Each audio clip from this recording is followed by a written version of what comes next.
Today, I'm going to show in this video making a pair of Tigereye nest wrap.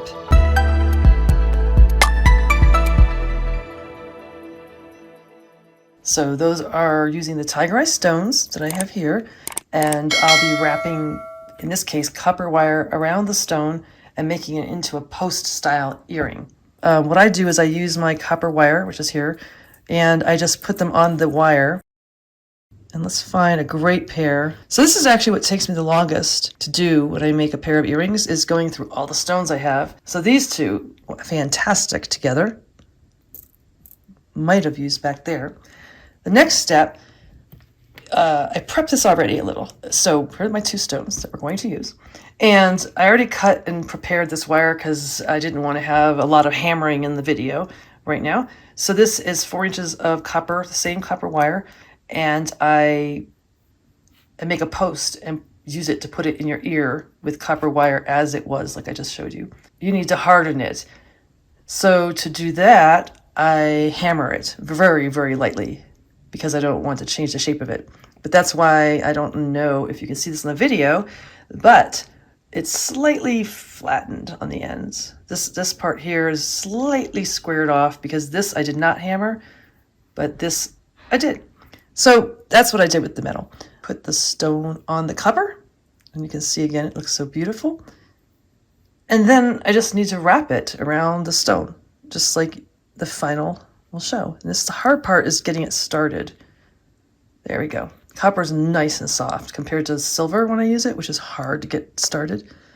And then it's probably a little difficult to see in the video, but I'm just rolling this between my fingers.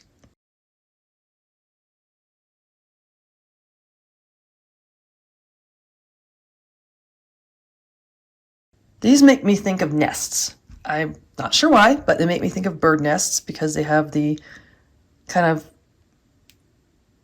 like a bird nest. They have wraps around it, but there's a stone sitting in it instead of a little bird. It makes me think of an egg or a little chick. So you can see we have the stone that we picked out, and it's really cool. Hopefully the lighting is showing how beautiful this stone is. Let me get it a little closer, see if that helps. So let me do that to the second stone, and then we'll have a pair.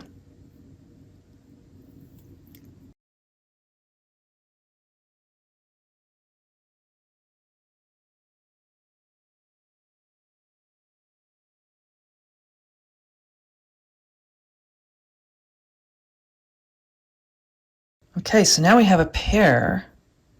Of course, they're not finished. You can see you would not wear these in your ears. But there you go. You can kind of see how they match so great.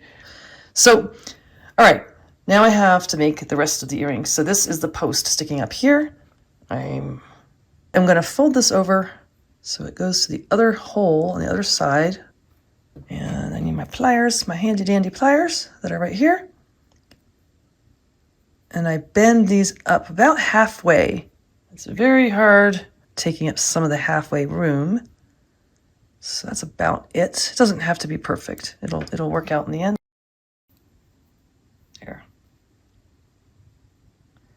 And this is what we wrapped around it. So we need to, just to make sure it doesn't come apart, what I do, instead of just cutting it here, I pull it up here, and then I wrap it very loosely, just a little bit, around the post at the top. You'll see. Just give it a watch here. When I use argentium, sterling silver, it's much harder. It can be kind of a struggle to pull that around. Let me push this down with the pliers just to get everything in where it needs to be. It wants to pop up. You can see there's the gap there of my finger, hopefully. So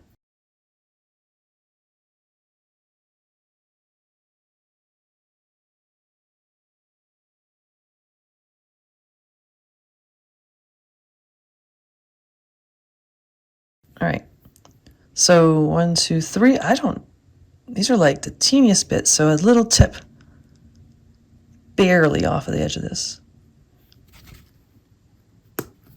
You You can see it's harder to get my hand around that, but that's a tiny little splinter. Okay, so let me do the second earring and then I'll tell you what the final step is. Well, we just did a lot of steps, but the other final steps.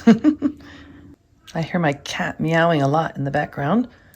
I do not know if it's coming in the video, the sound. I usually do everything in metric for jewelry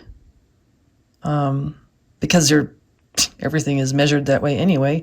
But some things you just kind of standardize using the good old-fashioned imperial system, which is inches and feet. So this is, here's the back. You can see the backs are nice. You're not going to be able to see if I sanded them. I always write what the stones are, what the earrings are, about the stone a little bit.